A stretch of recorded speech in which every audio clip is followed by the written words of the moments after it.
Hello everyone, welcome to high aims. So class 9 chemistry की इस series में हम पढ़ रहे हैं is matter around us pure, जिसका हमने एक लेक्चर देख लिया है बेटा। और उसमें हमने बहुत सारे टॉपिक को कवर किया है कि कुछ मैटर्स जो होते हैं वो प्योर होते हैं, कुछ होते हैं प्योर होते हैं, उसकी कैटेगरी क्या होती है, मिक्सचर्स क्या होते हैं, ये ऑलरेडी हमने पार्ट 1 में कवर किया है। सो बेटा आज हम पढ़ने वाले हैं क्या, concentration of solution. Concentration of solution का मतलब होता है कि मान लो कि आपके पास में दो सॉल्यूशन है, एक ग्लास में आपने एक सॉल्यूशन लिया और एक ग्लास में दूसरा सॉल्यूशन लिया। मान लीजिए कि दोनों ग्लास में आपने इक्वल वाटर लिया और एक में आप 2 स्पून क्या डाल रहे हो, शुगर, और एक में डाल रहे हो 3 या 4 स्पून, आपके ऊपर डिपेंड करता है। मान लो आप बोल रहे हो कि मुझे 10 स्पून डालना है, बहुत मीठा पसंद है, ठीक है। तो क्या करेंगे कि जिसमें आप ज्यादा शुगर डाले होंगे, ऑब्वियस सी बात है वो बेटा क्या होगा, ज्यादा कंसंट्रेटेड होगा, है ना, ज्यादा मीठा होगा। तो बेसिकली इसी को फाइंड करने के लिए हम लेके आ रहे हैं कंसंट्रेशन ऑफ सॉल्यूशन का न्यूमेरिकल। बहुत ही प्यारा है और बहुत इजी वे में हम समझेंगे। उसके लिए हमें 2 फॉर्मूला याद करना है। क्या, छोटा 2 फॉर्मूला याद करना है। जैसा कि आप देख सकते हैं कि यहाँ पे और कंसंट्रेशन ऑफ सॉल्यूशन में बेटा amount of solute upon amount of solution into 100 करेंगे। तो 2 टर्मोलॉजी है इसमें। क्या, एक तो मास बाय मास के परसेंट निकालना होगा सॉल्यूशन का। जब सॉल्यूट और सॉल्यूशन दोनों का मास दिया होगा तो उसकी परसेंटेज हम फाइंड करेंगे, और दूसरा होगा कि मास और एक का वॉल्यूम गिवन होगा तो उसका फाइंड करेंगे। तो मास बाय मास परसेंटेज में क्या है, फॉर्मूला देखेंगे कि mass upon solute, mass of solute upon mass of solution. अच्छा, कुछ बच्चे क्या करते हैं, यहाँ पे सॉल्वेंट कर देते हैं। ये गलती नहीं करना है बेटा। क्या होना चाहिए, ये सॉल्यूशन होना चाहिए। तो एज यू नो दैट कि solute plus solvent equal to solution, ठीक है, इतना क्लियर है। तो मास बाय मास परसेंटेज निकालने का क्या फॉर्मूला होगा, mass of solute upon mass of solution into 100। और मास बाय वॉल्यूम परसेंटेज का क्या होगा, mass of solute upon volume of solution into 100। तो यहाँ पे मास, यहाँ पे वॉल्यूम, तो मास बाय वॉल्यूम, यहाँ पे मास, यहाँ पे मास, तो मास बाय मास। ऐसे हम फॉर्मूले को ध्यान में रखेंगे। अच्छा, इसको कैसे यूटिलाइज करते हैं और कैसे क्वेश्चंस बनते हैं वो पहले देख लेते हैं, जिससे आपको क्या हो जाएगा, ये क्लियर हो जाएगा। तो फॉर्मूला है बेटा आपका मास बाय मास का। क्या फॉर्मूला होगा, मास बाय मास का परसेंटेज का फॉर्मूला है mass upon solute upon mass upon solution. ये गलती नहीं करनी है, यहाँ पे सॉल्वेंट नहीं लिखना है, इनटू 100। और मास बाय वॉल्यूम का क्या होगा, mass upon solute upon mass upon solution. ये क्या हो जाएगा, mass of solute upon mass of solution, ठीक है। तो इस पे हम न्यूमेरिकल्स करते हैं, ठीक है। ये तो है, बट क्या ये फॉर्मूला ऐसे ही रहेगा, याद करना है? नहीं, इस पे हमें क्या करना है, क्वेश्चंस करना है, ठीक है। बहुत प्यारे प्यारे क्वेश्चंस है जो कि हम देखेंगे। तो एक क्वेश्चन दिया हुआ है बेटा, क्या दिया है, एक क्वेश्चन है कि 6 gram of urea was dissolve in 500 gram of water, ठीक है। तो कितना दिया, solute of mass of solute कितना दिया है बेटा, मास ऑफ सॉल्यूट क्या दिया है, 6 ग्राम, ये हमें मिल गया। और क्या बोल रहा है कि 500 ग्राम वाटर, तो वाटर क्या होगा, मास ऑफ सॉल्यूशन, वाटर में डिसॉल्व कर रहे हो तो ये क्या होगा बेटा, मास ऑफ सॉल्वेंट। कितना दिया हुआ है, 500 ग्राम, ओके।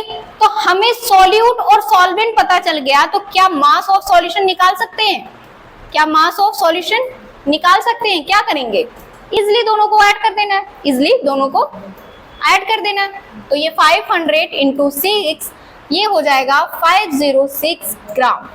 क्या हो जाएगा बेटा, 506 ग्राम किसका, सॉल्यूशन का मास मिल गया। तो अब हमें क्या करना है कि इसको जो फॉर्मूला है हमारा, उसी फॉर्मूले पे क्या कर देना है, इसको पुट कर देना है। क्या फॉर्मूला था, मास बाय मास परसेंट का फॉर्मूला लगेगा, मास बाय मास परसेंट का फॉर्मूला लगेगा। तो क्या होता था, मास ऑफ सॉल्यूट अपॉन क्या होता है बेटा, मास ऑफ सॉल्यूशन।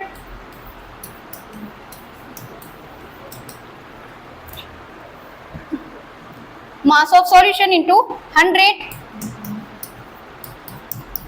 अब देखो कुछ नहीं करना है, मास ऑफ सॉल्यूट कितना दिया हुआ है 6 ग्राम, मास ऑफ सॉल्यूशन कितना दिया है 506 ग्राम, और इंटू क्या कर देना है 100 कर देना है। तो आप बताओ 506 और ये क्या हो जाएंगे, 2 से डिविजिबल होगा, 2 3 जा और 225 एंड 3, तो ये क्या हो जाएगा। अब देखो इसको जब 300 अपॉन 253 को बेटा हम डिवाइड करेंगे तो हमारा आंसर आ जाएगा 1.81 समथिंग परसेंटेज। ठीक है, आप फाइंड कर सकते हो। तो ये किसका फॉर्मूला था, मास बाय मास का। जब कोई कंसंट्रेशन दिया होगा, सॉल्यूट और सॉल्वेंट का मास दिया होगा, तो कैसे हम उसका कंसंट्रेशन फाइंड करेंगे, बेसिकली ये फॉर्मूला उसके लिए था। तो आई होप आपको ये न्यूमेरिकल समझ में आया होगा। ऐसे ही ग्राम की जगह पे क्या दिया होगा, वॉल्यूम दिया होगा सॉल्यूशन का, तो वो किस में, मास बाय वॉल्यूम में। उसका भी क्वेश्चन हम पुट कर देंगे यहाँ पे, आप वहां से देख सकते हैं।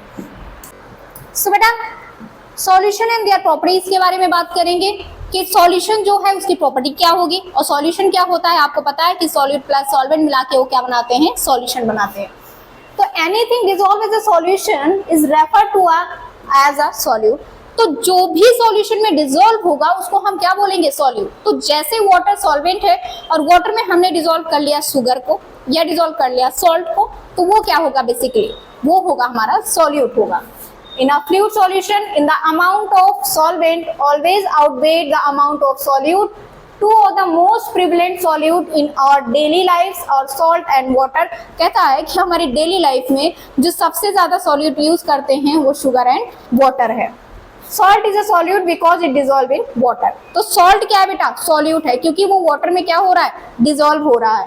Example, solute included sugar, dissolved carbon dioxide, oxygen, water vapour, carbon dioxide, organs, ये सारे हमारे क्या हैं, सॉल्यूट है। तो प्रॉपर्टीज देख लेते हैं क्या है इसकी। प्रॉपर्टीज क्या होता है, प्रॉपर्टी क्या है बेटा, it's particles are too tiny. जो सॉल्यूशन के पार्टिकल्स होते हैं बहुत ज्यादा क्या होते हैं, टाइनी होते हैं। Have a diameter of less than 1 nanometre, मतलब उसका जो डायमीटर होता है वो 1 नैनोमीटर से भी क्या कम होता है, मतलब इतना छोटा, इतना सूक्ष्म होते हैं। The particles are not visible to the naked eyes. और जो सॉल्यूशन के पार्टिकल्स होंगे बेटा, उसके सॉल्यूशन मतलब अगर मान लो कि इसमें हमने वाटर और शुगर को डिसॉल्व कर दिया है, तो क्या आप शुगर के पार्टिकल्स को देख सकते हैं, नहीं देख सकते। तो उतने ज्यादा क्या होते हैं, इतने ज्यादा क्या होते हैं, माइक्रो होते हैं, इतना टाइनी होते हैं कि उनको नेक्ड आई से नहीं देख सकते। Particles do not scatter a beam of light passing through them and hence do not show the Tyndall effect. तो बेटा ये टिंडल इफेक्ट जो है ये टॉपिक ही है। तो टिंडल इफेक्ट क्या होता है, बस आप अभी समझ लो कि जो सॉल्यूशन होता है टिंडल इफेक्ट को शो नहीं करता है। तो टिंडल इफेक्ट क्या होता है कि जब कोई सॉल्यूशन है उसमें जब लाइट पास करवाते हैं, बीम ऑफ लाइट, तो वो स्कैटर करना चाहिए। मतलब स्कैटर मतलब होगा इंटरप्ट करेगा, लाइट को नहीं जाने देगा, ठीक है। लेकिन जब सॉल्यूशन होगा और वो पूरी तरीके से लाइट पास हो जाएगी, तो वो इसी वजह से वो टिंडल इफेक्ट शो नहीं कर रहा है। The solute particles never settle down on keeping undisturbed. और मान लो कि आपने शरबत बनाया और आप कुछ देर के लिए उसको शांति छोड़ दो, तो क्या ऐसा रहेगा कि शरबत का जो शुगर है वो नीचे बैठ जाएगा, ऐसा तो नहीं होगा, ठीक है। नेक्स्ट क्या है, the component of solution can not be separated using filtration. और जो सॉल्यूशन का कंपोनेंट है, जो कंपोनेंट ऑफ सॉल्यूशन है, उसको हम फिल्ट्रेशन के थ्रू अलग नहीं कर सकते। तो आई होप सॉल्यूशन की जो प्रॉपर्टी है बेटा क्लियर हो गया होगा। तो नेक्स्ट बढ़ते हैं और देखते हैं हम एलॉय क्या होता है। एलॉय क्या होता है, एलॉय जो होता है, मान लीजिए कि हमने दो ऐसे मेटल या नॉन मेटल को ले लिया है और मिक्स करके एक नया मेटल फॉर्म किया है, एक नया फॉर्म किया है कुछ भी, तो उसको हम क्या बोलते हैं, एलॉय। एलॉय और होमोजेनियस मिक्सचर्स होते हैं, मतलब एक दूसरे में मिक्स करने के बाद में उनके पार्टिकल्स अलग अलग दिखाई नहीं देंगे of metals or mixtures of metals and another element that cannot be separated into their component by physical method। तो मान लो अपने पास में स्टील दिया हुआ है, क्या दिया है? स्टील बोल रहा है कि स्टील जो बनता है बेटा आयरन और कार्बन से मिक्स होके बनता है। आयरन जो कि मेटल है, कार्बन जो कि नॉन मेटल है, दोनों से मिला के जो स्टील की बर्तन होती है घर में वो बना लेते हैं। ब्रोंज कहते हैं, ब्रोंज मेटल मिला है मुझे, ब्रोंज मेडल मिला है। तो ब्रोंज मेडल में क्या होता है? कॉपर प्लस टिन प्रेजेंट होता है और ये एक नया बना लेता है। कॉपर और टिन क्या है बेटा? कॉपर और टिन मेटल है और एक नया ये फॉर्म हुआ है सब्सटेंस जिसको हम क्या बोलेंगे? ब्रोंज बोलेंगे। ब्रास जो होता है, ब्रास किससे बनता है? कॉपर प्लस जिंक, तो ये क्या बना लिया? ब्रॉस बना लिया। तो एलॉय क्या होता है? जब दो एलिमेंट्स आपस में मिलके एक नया सब्सटेंस फॉर्म करते हैं तो उसको हम क्या बोलते हैं? एलॉय बोलते हैं। तो आई होप क्लियर होगा बेटा, आई होप क्लियर होगा आपको। नेक्स्ट बढ़ते हैं। नेक्स्ट बढ़ते हैं, देखते हैं कि व्हाट इज सस्पेंशन। सस्पेंशन क्या होता है? अब देखना, suspension is a heterogeneous mixtures. तो जैसे ही दिमाग में हेटेरोजेनियस आए, हमें सबसे पहले क्या आना चाहिए दिमाग में कि भाई इसके पार्टिकल्स को हम नेक्ड आइज से भी देख सकते हैं। In which the solution particles do not dissolve but remain suspended throughout the bulk of the medium. ठीक है, तो आप मिला दो वाटर में सैंड को, वो क्या होगा? सस्पेंशन होगा, क्योंकि उसके पार्टिकल्स हमें दिखाई देंगे। अच्छा, प्रॉपर्टी क्या होता है सस्पेंशन का? The solute particle settle down when a suspension is left undisturbed. मान लो आप एक बॉटल लो, उसमें सैंड और किसको मिला दो? वाटर को, और ऐसे करके आप पूरा मिक्स करके रख दो। कुछ देर बाद में देखोगे, अनडिस्टर्ब करने के बाद आप देखोगे कि उसको नहीं छुओ, 10 मिनट 5 मिनट के बाद में कि जो उसके दूसरे पार्टिकल्स है ना सैंड के, वो नीचे बैठ जाएगा, वो क्या सेटल डाउन हो जाएगा। ठीक है, तो ये आप कर भी सकते हैं घर पे। They can be separated from the mixtures by filtration, लेकिन उसको हम क्या कर सकते हैं? फिल्ट्रेशन की मदद से सेपरेट कर सकते हैं। तो अगर हमें सैंड को निकालना है तो हम क्या कर देंगे? उसमें छलनी जो होती है उससे छान लेंगे या कुछ भी, तो उसे हम क्या करके छान के अलग कर सकते हैं। A suspension is a heterogeneous mixtures, पहले ही बता दिया है बेटा। The size of solute particles is a suspension is quite large, और जो सस्पेंशन का पार्ट होता है, पार्टिकल होता है, वो क्वाइट लार्ज होता है। It is larger than 100 mm is diameter. ठीक है, तो इसका डायमीटर कितना होगा? याद रखना, ये 100 millimetre. The particles of suspension can be seen easily, और हम उसके नेक्ड आइज से भी देख सकते हैं। The particles of suspension do not pass through a filter paper, so suspension can be separated by filtration. मतलब हम इजिली इसको फिल्ट्रेशन मेथड से अलग कर सकते हैं। तो क्या सस्पेंशन क्लियर हो बेटा? क्या सस्पेंशन क्लियर हुआ? हाँ बिल्कुल, क्योंकि सस्पेंशन जो है वो क्या है? हेटेरोजेनियस मिक्सचर्स है, और इनके पार्टिकल्स को हम अलग अलग, इनके पार्टिकल्स को हम नेक्ड आइज से देख सकते हैं। नेक्स्ट बढ़ते हैं और देखते हैं कोलाइड्स क्या होते हैं। ठीक है, कोलाइडल सॉल्यूशन क्या होते हैं? कोलाइडल क्या होता है बेटा? Colloidal solution is a mixture in which the substance are regularly suspended in fluid. Colloids जो होते हैं types of mixture based on particle size. Particle size पे ही कोलाइड्स को क्या डिफाइन किया गया है। तो 3 टाइप्स के होते हैं, solution, suspension and colloidal solution. तो सॉल्यूशन और सस्पेंशन तो हमने पढ़ लिया है, हम क्या पढ़ेंगे? कोलाइडल सॉल्यूशन को। तो colloidal solution is a mixture होता है in which the substance are regularly suspended into fluid. अब देखते हैं इसको आगे क्या बोल रहा है ये। अब देखो बेटा, टिंडल इफेक्ट क्या होता है? टिंडल इफेक्ट क्या बोल रहा है? Tyndall effect is a scattering of light by particles in a colloid or else particles in a very fine suspension. तो ये टिंडल इफेक्ट है, इसको हम समझते हैं।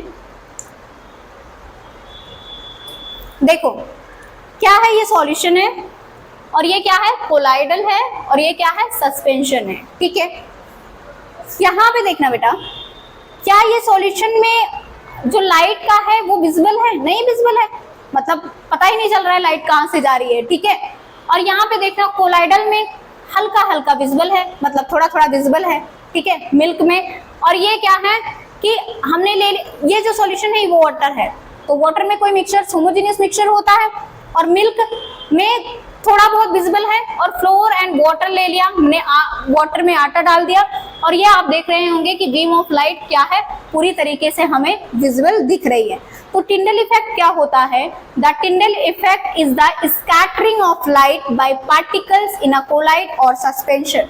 तो जब क्या होगा टिंडल इफेक्ट बेटा, कि इसमें अगर स्कैटर हो रहा है लाइट, ठीक है, तो वो हमारा क्या होगा, मतलब लाइट दिखाई दे रहा है कि यहाँ पे देखना कि यहाँ से जा रही है लाइट, ठीक है, तो उसको हम क्या बोलते हैं? Tyndall effect. तो ये डायग्राम आपके लिए बेनिफिशियल होगा, तो इससे अच्छा है कि आप ये बना ड्रॉ कर लो एंड क्या कर सकते हो, screenshot, you can take also a screenshot. Okay,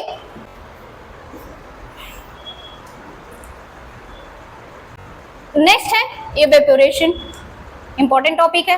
अब वेपराइज्ड होना बेटा बहुत इजी होता है कि वाटर जो होगा वो वेपर में कन्वर्ट होगा, तो उसको हम क्या बोल देंगे? Evaporation is the process of conversion of water into water vapour is known as evaporation.